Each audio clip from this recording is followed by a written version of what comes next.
As the airplane burned, a man was put in a parachute and told to jump out of the door and pull the ripcord. He did. As he floated slowly toward the ground, he thought, "This is taking forever. These straps hurt my shoulders and my crotch. I don't know anyone who has ever died from jumping out of a plane. This is just like jumping off a step stool.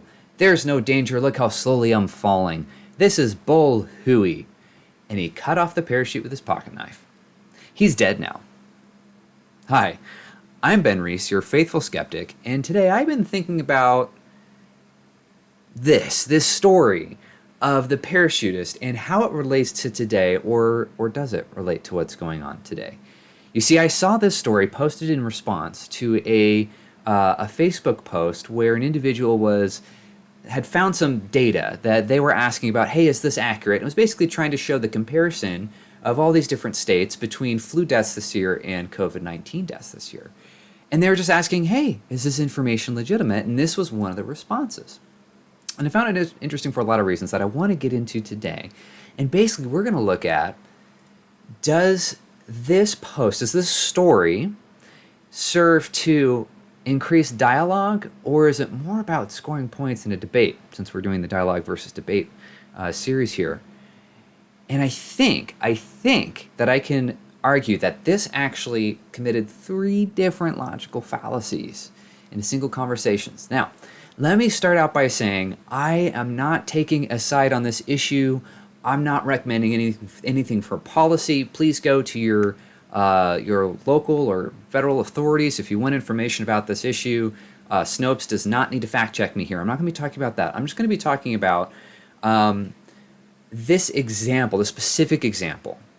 And does it serve to make the point that it's trying to make, or does it really just kind of obfuscate the issue? And really, the whole point of this example is what's called an equivalence, right? It's this story about, a fake story, hopefully, about a person who's in a situation that's supposed to be just like the situation we're in. It's an allegory, right? Where you look at the story and what happened in it, and that's supposed to explain what we should be doing about it now, or like Aesop's fables, right? These are grim fairy tales. These are things that are fake or fanciful or mythical, but have a moral point to them. And the forcefulness of the story is supposed to increase the forcefulness of the point.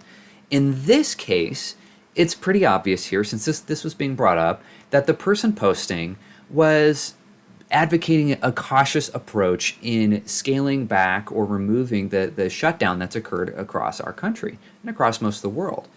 I think their point is basically saying, by putting this here, that if we remove the social distancing and the economic shutdowns and things like that, it's the same as, it's equivalent to someone who's jumped out of an airplane that was going down. They're using a parachute to preserve their life and to limit the speed of their descent. And then, because of a series of foolish thinking, they cut that off and are now dead. So let's really jump into this. And again, I'm trying not to be political. I'm trying not to make any controversial statements. I'm just trying to get to, does this help us? Is this good for our conversations that we're having today? And the first thing I want to point out is, well, what is an equivalence? In this case, I believe this is a false equivalence.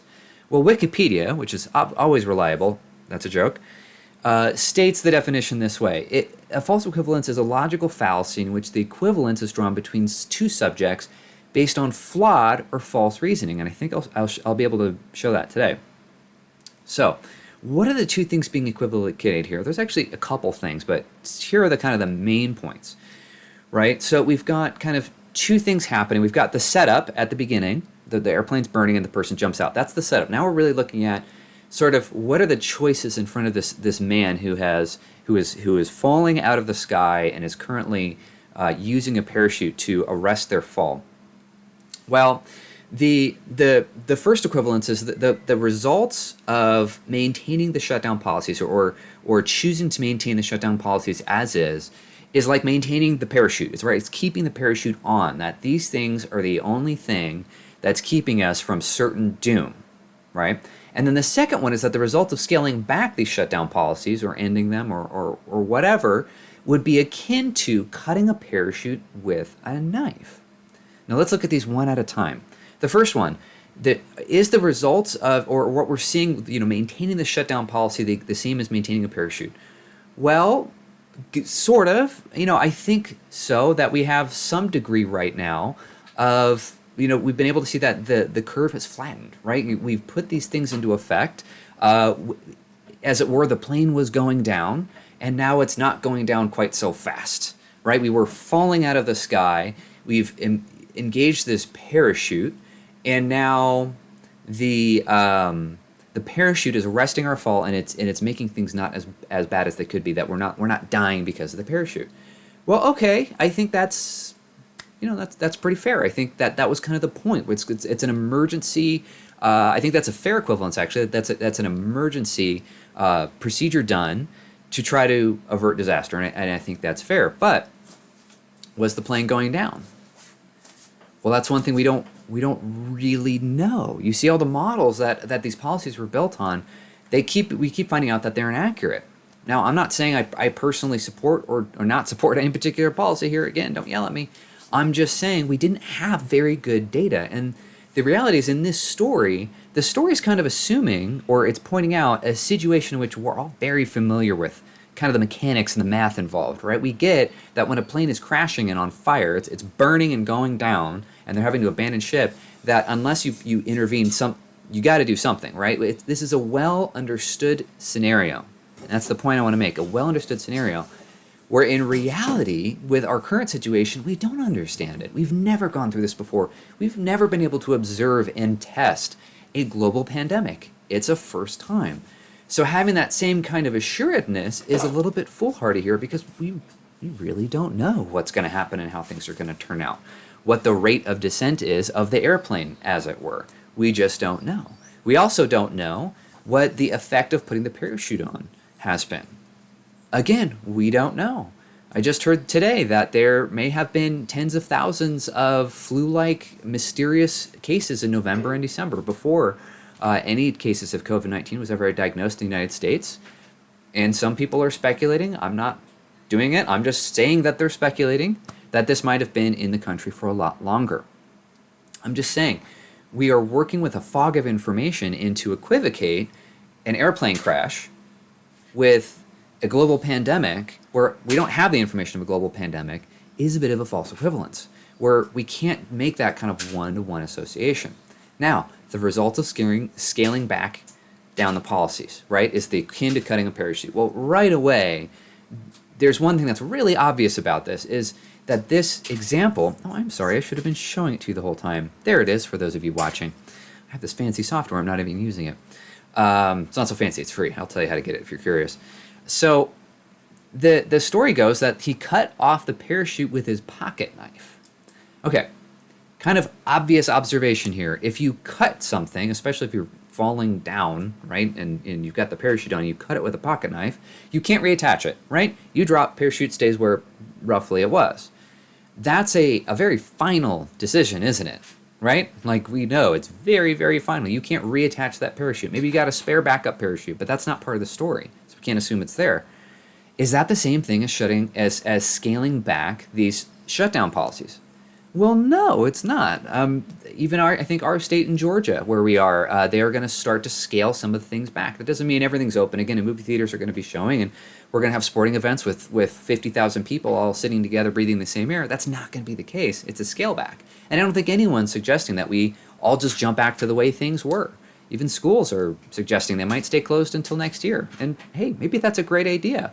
I'm just saying that's not the same thing as cutting it with a knife. So again, there's a false equivalency here between scaling back the measures that we've done that have, I really believe have saved lives, and just, ripping them off and just be like, everyone go back to normal and spit in each other's faces and make out on the streets, right? That's not what's being suggested by anybody. And that's an important thing to know. And this is where we get into our second logical fallacy. You see, this story is being presented as sort of a counter-argument, because look at the last line. Look at the last sentence. He's dead now. Pretty final. It's essentially saying, this is the foolishness of this view. Again, it's trying to create that equivalence that if a person were to believe that they should cut the parachute, so to speak, and scale these things back and remove them, he's dead now. We would die. That the whole point of this exercise of trying to survive this experience is we've lost, right? But is that? Oh my gosh, I just lost my train of thought. Live recorded video. Where was it going with this? Second logical fallacy. Thanks, viewers at home. Okay, wow, right there. This is a straw man. Now, straw man, if you're unfamiliar with this term, again from Wikipedia, it's a form of argument and an informal fallacy based on giving the impression of refuting an opponent's argument. That's what this is attempted to be, a refutation of the argument for letting go of these restrictions, while actually refuting an argument that was not presented by that opponent.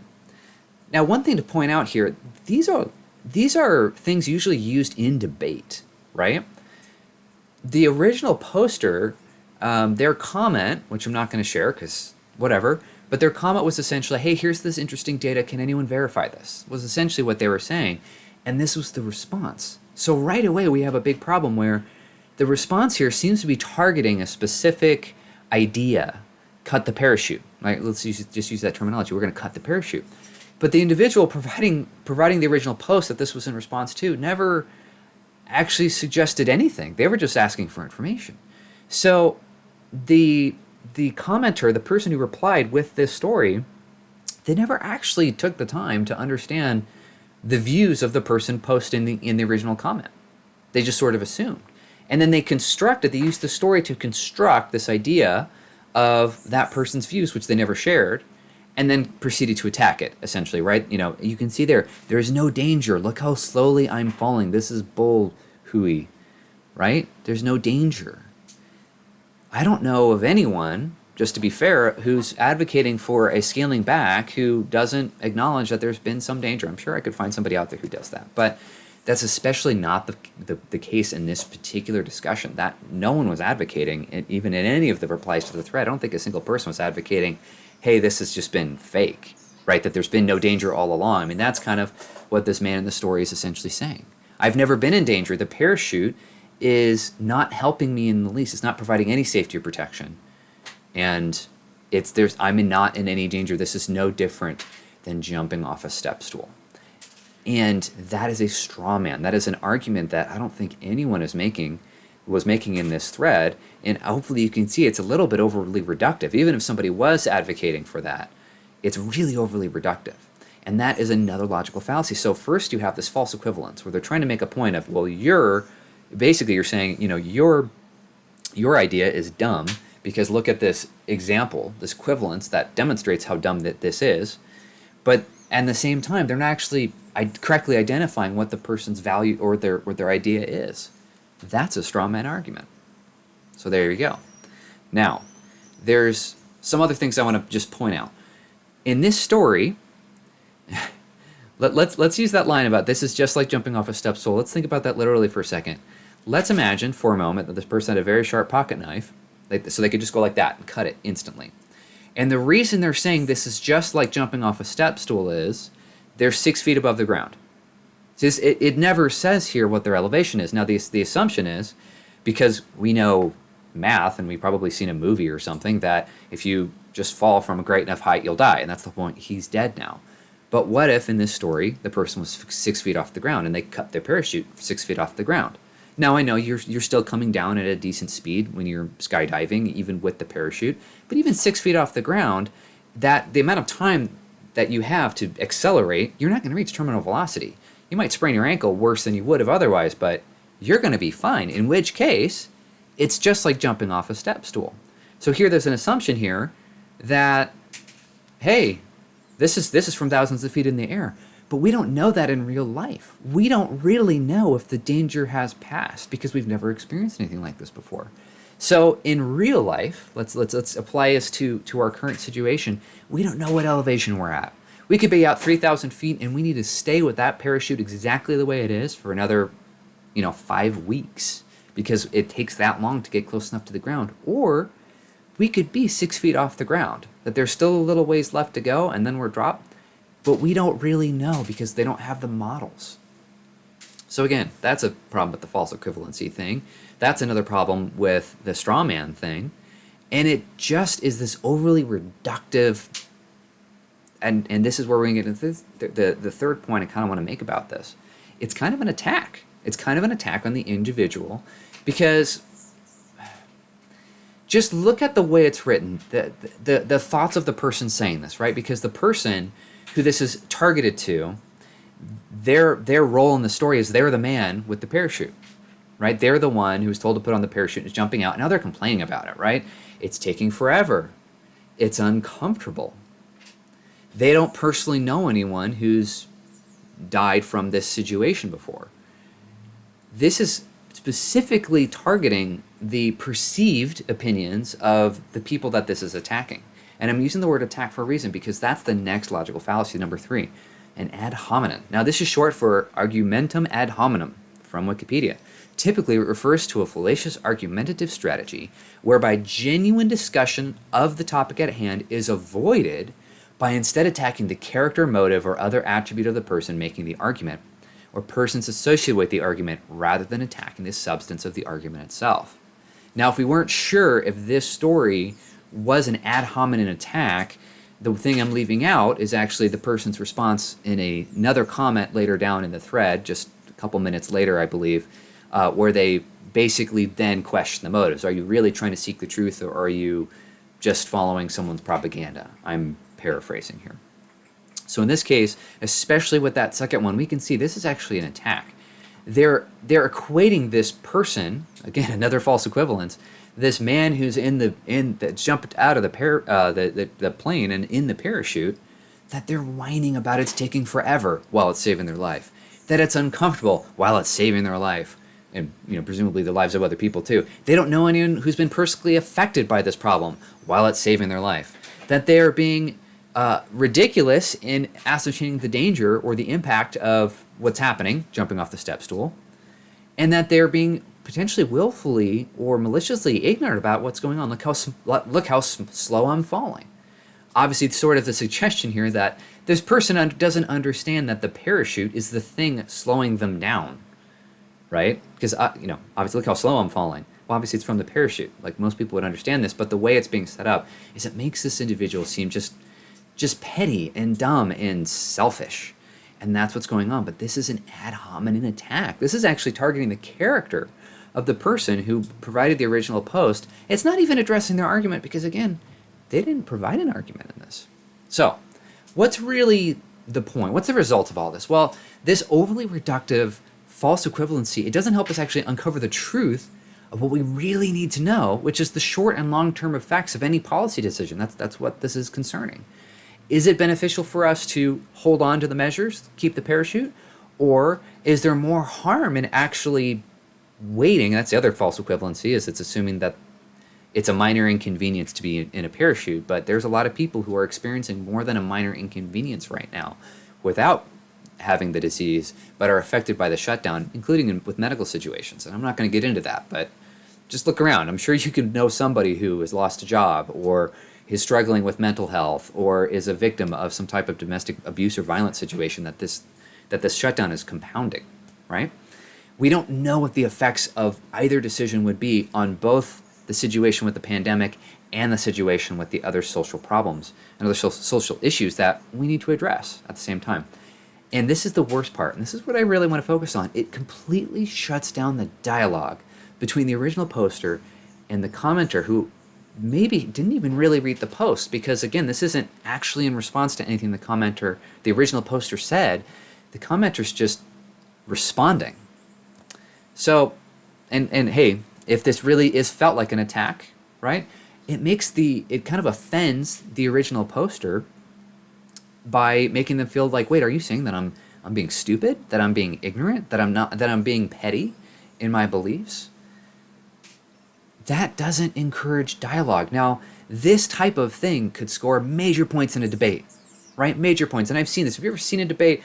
This is something, it's colorful. It has a lot of emotion and vivid imagery. And you'd see it, and especially if instead of saying dead now, he said, and we were still scraping him off the pavement. That type of thing, it's argumentatively powerful, right? It's rhetorically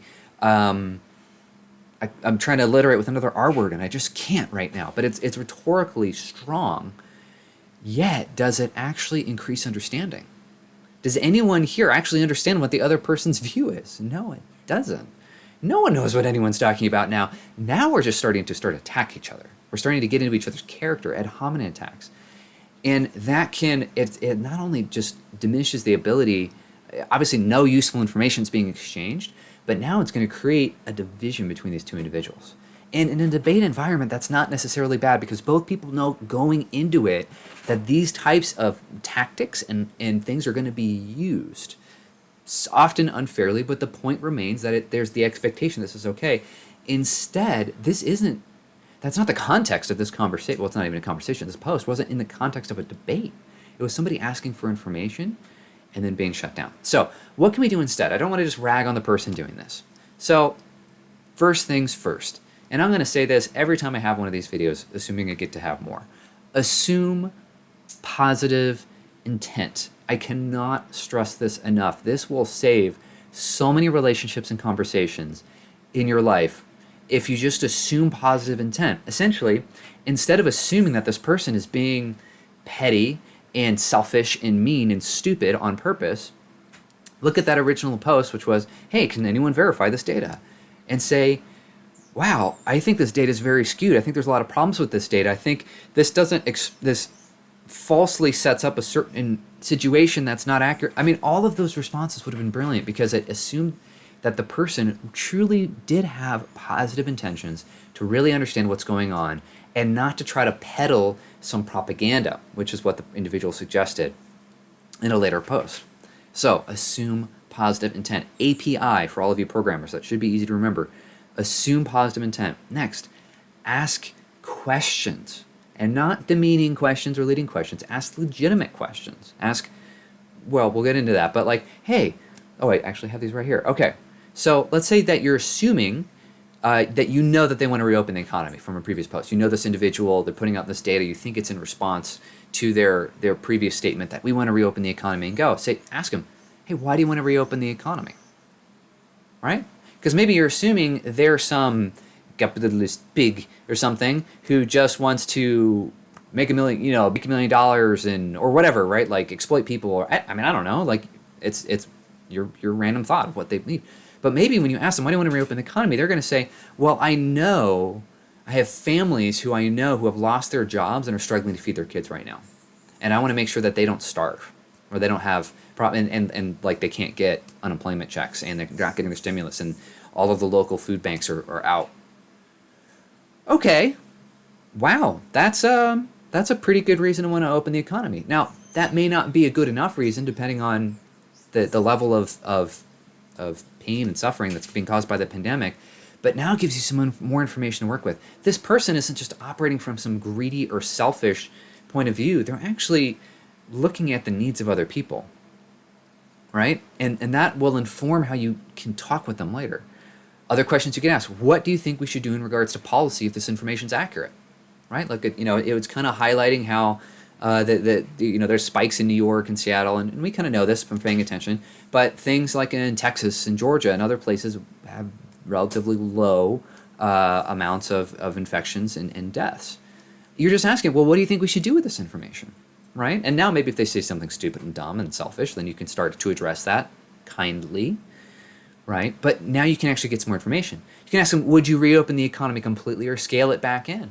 Because, again, if you're going to jump into a story like this where you cut off the parachute, cut off the parachute, well, that's not a fair representation of what they even want, is it? Because maybe they're said, oh, no, I just want to reopen restaurants and use them to provide additional food so the government can send them food and give them enough money to buy supplies so that they can create meals, and then they can sell them for basically free to low-income people who can't afford food.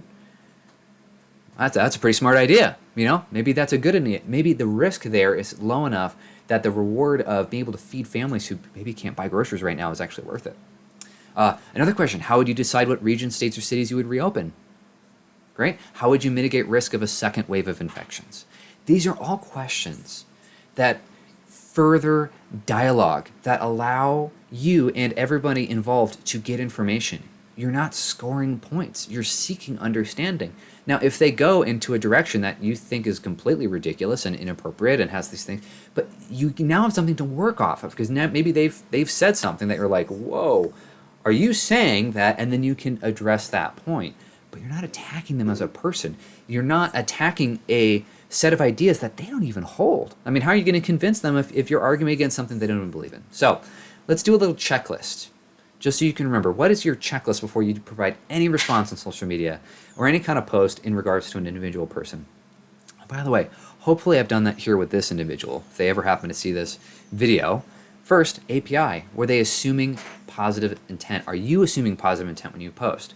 Are you responding to somebody in such a way that assumes that that person is being mean, that they're just being evil in the way that they're doing it, right? Because if you start with this concept of, well, they're my enemy, how is that going to be constructive? But if you start with an idea of, I believe this person's well-meaning and I just think they're going about their intended solution the wrong way, well, that's pretty good. Okay, start there. Assume positive intent. In this case, with this individual, I'll apply it to myself.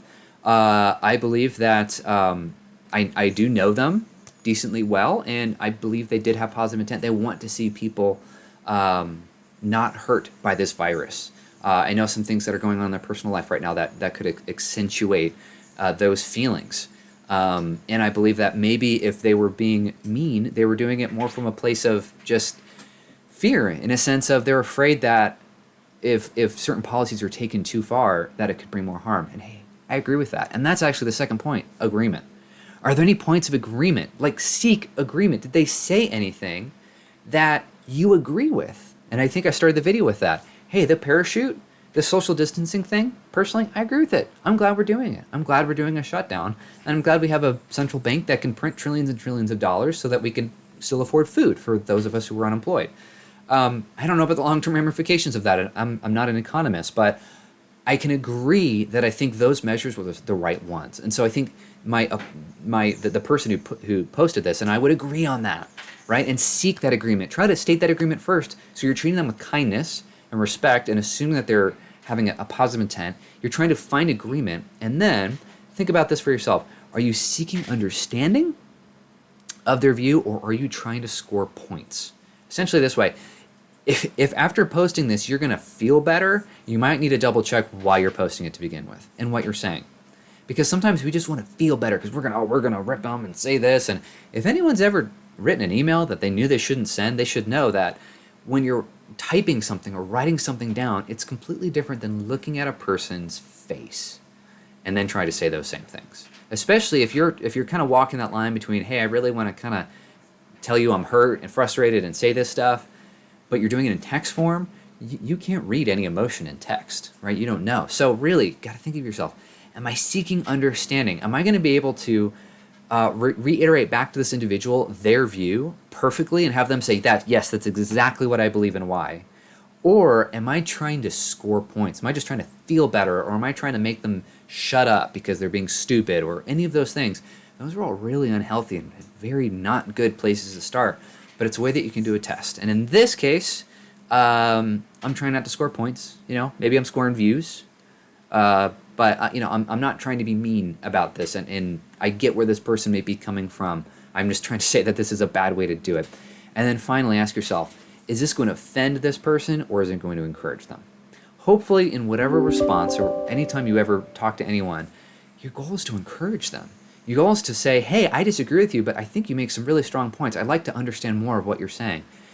We want dialogue. We want understanding. We want calm, respectful conversation that leads us to solutions and doesn't create new problems.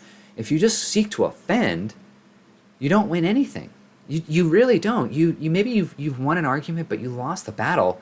You've lost the war because you can now no longer team up with that person to find solutions to common problems. Because now you've offended them. You've shown that you're their enemy. And don't be anybody's enemy. Try to encourage and never, ever to offend. Well, anyway, I hope this has been helpful. If you found this to be really helpful, it would help me a lot if you could like this video. If you want more of this kind of content, please subscribe and click the little notification bell because subscriptions tend to not work out so great sometimes. And please, please, please call me out if I'm being unfair or mean to this person, because that's not my heart. That's not what I want to do.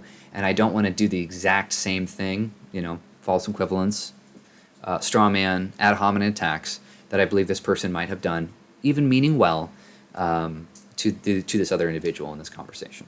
So, I'm Ben Reese, your faithful skeptic. And remember, don't let anyone do... I messed up my line. Fail. Don't let anyone do your thinking for you.